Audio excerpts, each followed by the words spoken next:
Hey guys, James here today and welcome to another Sims 4 house building video, or should I say home building video, because it's going to be multiple houses.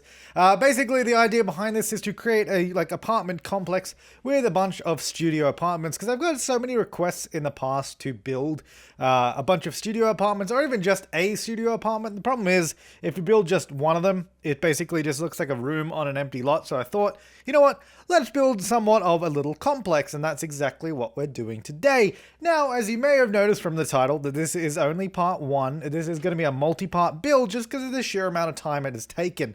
Pretty much half of the video, well, half of the build is about 40 minutes long. It's basically going to be another 40 minutes on top of that.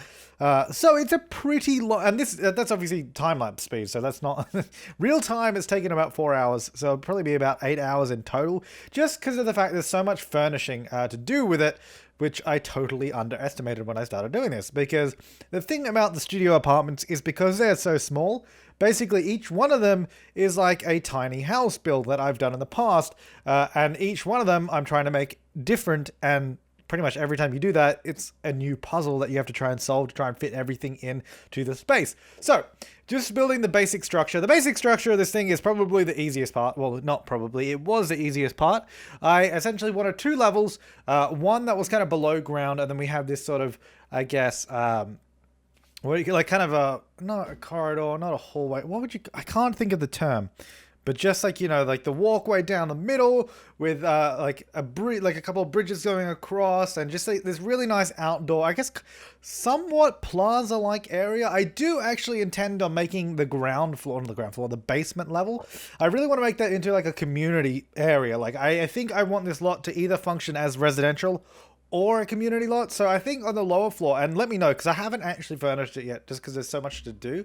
But I think on the ground floor, I might want to do like a gym, maybe a restaurant, a library, or what else is there in the game?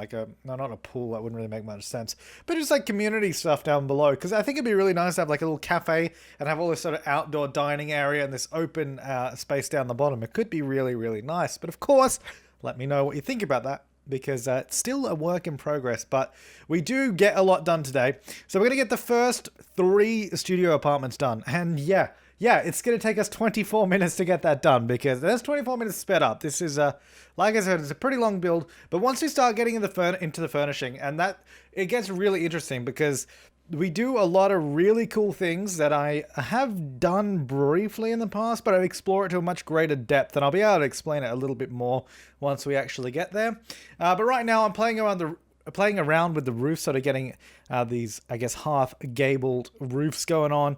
Kind of almost factory-like, but I wanted it to look like, so each of the roofs are a different unit, so a different studio apartment. I was going to have, 3 studio apartments in each of these quadrants, because we have these sort of quadrants, I guess, up the top here. You can see there's 4 distinct areas, and I was going to have 3 in each, which would end up being, 12 studio apartments. But that, in practice, actually proved to be way too crazy to furnish, because the problem I have with it is I could easily do that if all the apartments had the same layout and just had a slightly different color or furnishing style. But my goal is to make every apartment / studio apartment have a different style, have a different layout, be unique in some way, because then there's more likely to be a choice that you're going to want to like, and that you're going to want to play with because you like it. So I'm trying to do a lot of different things.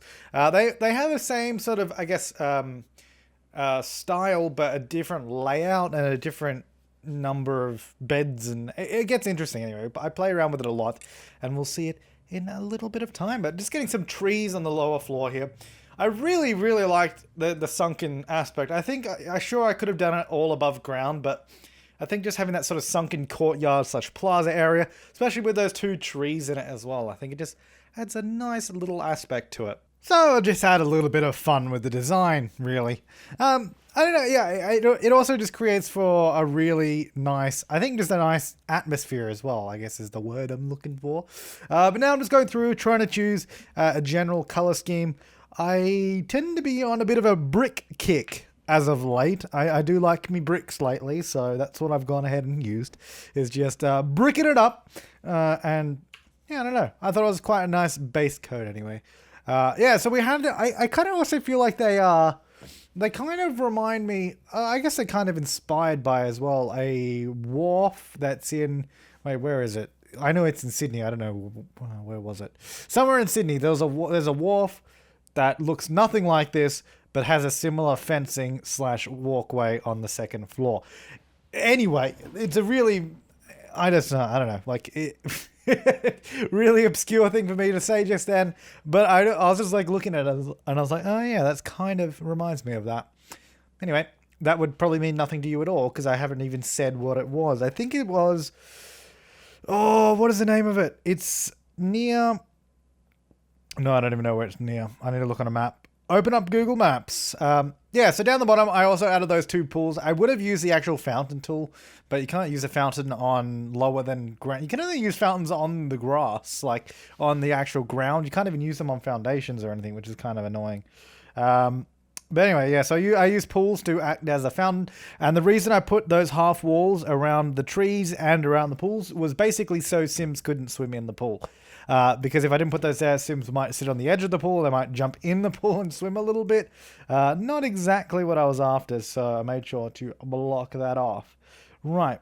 Where is this wharf that I'm thinking of? It's a wharf, I guess is probably the right term as well. Is that the one? No. Hang on. Is that it? How far up was it? I don't know. No, that might... No. That... Yeah, that must be... Hang on. I'm just looking on the map, trying to figure out which one. It must be this one. What is this? The Wharf Company. It doesn't even tell me what it's called. It's just in Piedmont, though. Anyway. Anyway, I'll stop looking at that map because that's not really useful to anyone else. Yeah, so... Spent a lot of time just trying to make the outside look a little bit more cohesive, and I decided to make the walls taller so we could use these sort of huge... I was going to double window it up, but then I was like, nope, let's use the single windows just because that gives us a bit more space for layout on the interior. Not single windows, but, you know, the double windows instead of windowing the whole wall, only using 2 of the tiles. Because these studio apartments are only going to be 4 squares wide, so we need to make sure that we have enough options for wall placement on the inside by not putting too many windows on the walls, because when you do that, it actually surprisingly does make it harder to try and get a layout. And now we're going around the front trying to figure out what I wanted to do with this. At first I was going to keep it super discreet with doors and windows, like we just have this standard door and then a window up above. Really wish you could put windows above doors on the same tile. I understand why it doesn't work technically, but I just want it to work normally, so that'd be good. Or just have more varieties of doors, like for the taller walls that are the same door that just have a window above it. Would be useful too. Wouldn't be opposed to that at all. Yeah, so we're just using, basically these doors are the entrances to all of the apartments for now, and then I'm adding some windows to each of the apartments, which I think change. So the lower floor just uses, because the lower floor is, like, the walls are shorter, they're not as tall. I didn't want it to be as tall as the upper floor, because I think it looks fine the way it is, but it just means I couldn't use the same windows that we have up top, so using the sort of more contemporary just looking window like that, which seems to work out fine, and I think it actually goes quite well. Then on the upper floor, I used the matching window from the other side, from the other door, basically. Just nice large windows because, as I mentioned earlier, I think I want the lower floor to be a sort of commercial level anyway, with a gym, a cafe, all that kind of stuff. Maybe even... a nightclub, maybe. I don't know if we'd have enough room. I guess we could go down, because we can go down another basement level underneath, and we could have a nightclub or something. Because yeah, like I said earlier, I really want this to be. I think I want it to be either residential or the community lot of your choice, depending on which type of community lot you go for. Because you could do it as a restaurant or a gym or that kind of stuff. That's kind of how I want it to run. Right, so now on the roofs, I'm actually adding in these new half-wall segments. You might think, what the hell is he doing? Believe me, it all makes sense in the long run. As you can see right now, I guess not in the long run, in the short run, because I'm doing it right now. Putting windows on these. I originally played around. It was possible to get this to look good without using the half walls. Because basically, the reason I'm using the half walls, and you can see here, is because I'm removing the floor, so there's a gap to the level below. Now, I could just remove the floor on the whole level and have the windows directly onto the roof. but it kind of got a little bit messy anyway. For reasons that are very well grounded, I decided to use these half walls and put the windows directly into those. So it also adds a little bit, I don't know, adds a little bit of detail to the roof. It's something a little bit interesting, but it also gives you those windows that sort of come through on the roof level, and you can actually see them from the inside of the apartments as well. But no, it's interesting. Anyway, going through and just putting some flooring around the place. The only problem with this lot is it doesn't really make sense where it's physically placed in Willow Creek. For being an apartment like complex, I guess it's in a weird location, especially where all the entrances and exits are, because we have entrances on the front and back and the left and right of this build. So it's kind of interesting. Anyway, so we are moving on to the first studio apartment here. So what we're going to start seeing now, this is where it gets really interesting, and this is the reason why it's taken me so much time, is we're raising the bed up. So now I've known, if you guys don't know, basically, so with move objects, the move objects sheet, you can move items up and down. I do have a full tutorial on that sheet on my channel. If you just search for the move objects tutorial on my channel, you'll be able to find it. But basically, you can move items up and down. Now, what you can do, and I have known about this for a long time actually, and that this does work, but I've never really put it into practice in a large way, and this is the first lot where we really are, is that if you have an item that's up higher that a sim can use, they can still use it. As you can see that I'm testing out here, the sim will actually float up toward it and still use it.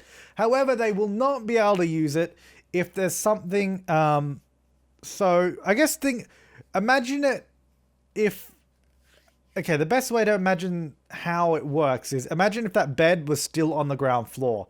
If there's something blocking the sim on the ground floor, they can't use the item. So that's the reason you can't make bunk beds with this method, because technically the two beds would be on top of each other, so neither of them would work because you can't get to either of them because the bed is blocking it.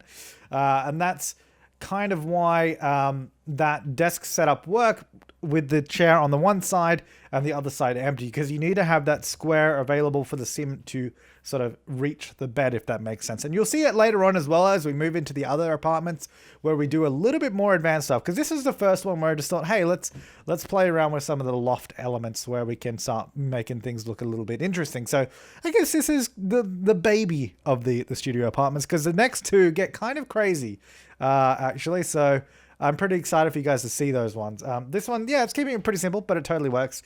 And that's why I had to move the sim in so I could test it, because there's a lot of testing, and you'll see it sort of happening in the next one especially. So moving on to the next studio apartment, I wanted this one definitely to have a double bed.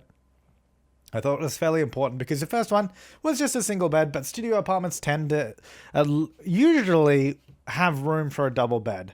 I mean, sure, this is where a Murphy bed would come in handy. If the Sims 4 had a Murphy bed, that would be super handy because you'd be able to fold it away. Even a multi-function Murphy bed would be good. So like if you fold it up, you can maybe fold out a table from it. That'd be really cool if they could ever do that in Sims. But anyway, I'm playing around with the layout here, trying to figure out if I can fit. You can see this. I really wanted this bathroom layout to work, but I couldn't get it to work. No matter how hard I tried, like a 1x3 bathroom can work if the door is in the middle, but if it's on the end, as you can see, they can't get past the toilet without the toilet having to clip through the wall or something. They just can't physically get past it. I think maybe if I used an archway instead of a door, I'm not sure if that makes a difference, but I didn't want to use an archway anyway. So here we go, just changing it up, changing the layout completely to make it work a little bit better. So here's where we start playing around with a few more things, and we are going to get into the loft creation soon, which is, I think in this apartment is where I put a sofa on the loft, which is kind of interesting. And then on the third studio apartment, the last one we'll do in this part, that one has the bed in the loft, I think. Yeah, so this one is the one with the sofa, so it's kind of fun.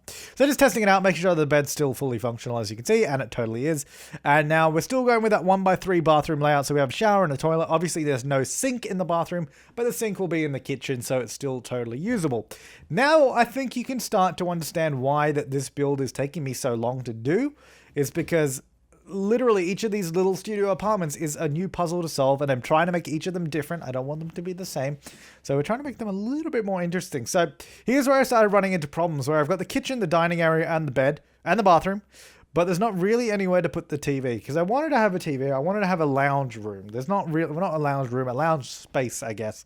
There's not really anywhere to sit on a sofa and watch TV. There's no room. Like we have that little nook over there. That's all well and good. And decided to use it as the kitchen instead because it's sort of all tucked away a little bit nicer. But now the problem is the sofa faces the bathroom, which has a door in it, and there's no room to put a TV, and none of that really worked. So then I started thinking, oh, actually, I could probably just use the same method I used for the bed on the sofa. So if I raise the sofa up, then we can totally just use that, as you can see I'm doing now. One of the big problems, so I'm using shelves here. Think of the shelves as ladders. That's the idea behind them. It's supposed to be like a ladder that you could climb up. I use that method in a lot of it. Now, the other problem I was having is like, because obviously I can't place floor there and I don't want stuff floating. So I thought, what about if I use shelves as flooring? That'd be a good idea. So I'm trying that out now. As you can see, sort of placing all these shelves in, like scaled up the shelves, using them as kind of a flooring. But as you can see, the sim actually can't access the sofa, because unfortunately the shelf is like a solid object. So they can't get through it, if that makes sense. So again, it's that whole, if you think about it, on the ground floor, it's the same as having a shelf in front of the sofa, and they just can't get to it because the shelf is blocking the way. So here's where we start going through the catalog a lot, trying to find what works and what doesn't. I was trying to see if if I left a gap, it worked. Totally didn't. Now my sim is outside and I actually can't get back in again because the shelf and the end table are in the way. They just can't get past it, which makes sense because, again, it's that whole thing of you got to imagine the items being flat on the floor. And them blocking the way there. It took me a while here to figure out a way that's going to work a little bit better, but I found these little items here, which are actually from Get Together, and these are actually line markers for the pools. These go on the bottom of the pool, but you can scale them up. The reason these are so useful is because we can scale them up and we can move them up and down without them being semi-see-through. Because if you guys have ever played around with a rug, because I mean a rug might come to your head immediately, you might think, oh, what about if you just use a rug? Try it out and you'll see why you can't use it. Because if you lift a rug up, it's sort of, the way rugs work is they never render in front of objects. They only render on top of floor or like ground. So the object, even if you raise the rug up, you'll see the object through the rug, which it's hard to explain, but it looks super weird. If you try it out in game, you'll see what I mean. But these sort of line markers from the pool, they're a solid object. The Sims can walk through them. They're not solid at all, so it doesn't block their movement, which is super, super, super useful. So we can, in effect, start making a flooring out of it, and that's what we're doing. We're building this loft out of this weird flooring. We've got our little ladder there on the side that your sim would climb up. Right now, I'm trying to find like a fencing, essentially, because right now it's a very dangerous loft area with no fencing. You're going to fall off it, basically. So trying to make it a little bit safer. So I use those little decorative L-shaped architectural pieces to create kind of a fence there on that area. And I was trying to place some things underneath to see what would work, see what wouldn't. I don't think that worked from memory, putting that underneath. I'm not sure. But it didn't work. But basically what this loft allowed us to do was have the TV up there perfectly fine and have access to the bathroom, which was super, super useful. And I was just trying to place a few other things. So we did get a bookcase underneath there. But there you go. She's up in the loft. And you can see it all works perfectly fine. I was testing out the kitchen to make sure that all still worked, because I want to make sure everything is working in these homes. Because it's all well and good having something that looks really cool, but if it doesn't work, that's no fun. But yeah, these are basically fully functional lofts that we're building. Obviously, they work within reason. If you try, like I said, if there's something in the way underneath, or if there's, you got to test them heavily. But you can build them in such a way that they work and look like they make sense and look like they make sense. So this is the first loft, and I had a lot of fun building it. This one took the longest out of all of them, obviously, because this was the one where I was trying to figure out the best way to do it and how it would all work together and having a bit of fun with it. Because obviously, I mean, yeah, sure, we could do a second floor, like we could do another level above it, but that would sort of take away from the aspect of it being a studio apartment, because it would technically have a second floor. And it wouldn't just be like an extra loft space, because I don't know. It's having a little loft space is a lot different than having a second floor. I think it creates a different vibe. It makes it feel a lot, I guess, a lot more cozy and a lot more, I guess not cramped. Cramped sounds negative, but cramped in the good sense. I can't think of the word I'm trying to say, but anyway, on to the third one. Now again, going for a completely different layout, completely different bathroom layout, completely different shape. Like I said earlier, want to make all of them entirely different so that they're interesting and each have something unique about them. So this one, instead of having the living room on the loft, we decided to do the bed up the top to make it a bit different and make it something more unique. And to be honest, having a bed in the loft makes a lot more sense than a living space, because that's traditionally what you would do. You'd have your bed up in the loft, you go up there to sleep, and then you come back down. Because obviously up here in the loft space, it's got a very low roof. Like you're right up there. You're going to be crouched over, trying to get everywhere. But I figured that one of the other apartment was okay because we kind of did everything else. And to be fair, if you're sitting on a couch, you're sitting down anyway. You just want to be really careful when you stand up because you may hit your bonds. So this one is really interesting actually because I was able to get this double bed up the top but also have the sofa underneath it. The reason this works is because the sofa is on the other half of the bed, so it leaves the sort of, I guess, the part of the bed where the sim needs to enter free, but it still has something underneath it. So I guess in this way you probably could create a bunk bed with a double bed and a single bed. I think the double bed would have to be on top, but as far as I'm aware, there's no way to create a bunk bed with two single beds directly above each other, or even two double beds directly above each other. You'd have to use a double and a single. So I was playing around with different sort of positioning of the little loft and the bed, trying to find out what works best. Like I said, this is a huge like puzzle solving exercise. So if this is something that if that's something you find fun, trying to figure out how to fit things into spaces, then try it out. Try building a small, because this is like, what is it? These are like four. I think these studio apartments are 4 wide and 7 long. So if you want to try building some of these yourself, you could just go 4 wide, 7 long, and see what you can fit in there. See how many beds and everything. See how much you can fit in there. I think it'd be really cool. It'd be really interesting to see what you guys come up with. So yeah, there we go. I've actually moved. So I moved the sofa to the other side this time around because I rotated the bed. The sofa would no longer work in that position just because they have to enter from the side, and it's a thing. I feel like I've explained it as best as I can, but unless you play around with it and understand the concept behind it, doesn't really make much sense. But yeah, so underneath, what I'm trying to do is have like a little study nook, a TV, a sofa, all the living room stuff kind of underneath, and then have the bed on top, which kind of works, but I'm just testing it out. So there you go. That actually works now with the single desk computer and all that. But now I'm just, I really wanted to get the full desk, but no, it didn't work. Just didn't. So I just want to make it clear that this will be available for download. If you're watching, at some point in the future, much after this video has come out, it probably already is available for download. But if you're watching as this has just come out, it'll be available for download once the last part of this build is done, because obviously I'm physically not finished building this or furnishing it. So it's just not out yet. But it will be out soon. I'm not sure how many parts there will be. There'll either be 2 or 3 parts, because this is just taking a colossal amount of time to get done. And I hope you can understand why now, because we've only done these 3 studio apartments and it's been like 23 minutes. It's already been like, I think it's about 2 hours of building, 2.5. But yeah, we're going to go through some screenshots now as we're at the end of this first part. But here is the exterior so far. Probably will change because the exterior is not very detailed yet. There's not a lot going on. There's not even any seating or anything out here. But I wanted to give you a general idea of what it looks like on the outside. I think it looks really cool. I think it just could use some more detailing. But we're going to go through each of the little apartments here. So that's the first one. Here's the second one with the more detailed loft, where it starts getting a little bit more interesting. It doesn't look particularly structurally sound, but I think it looks really interesting. I've got to try and figure out better ways to build these things. So I'm just playing around, seeing what works and what doesn't. But anyways, guys, thank you so much for watching. Leave a comment, suggestions, and feedback down below for part 2, because there's more to come. But thanks for watching. I will see you next time, and have an awesome day.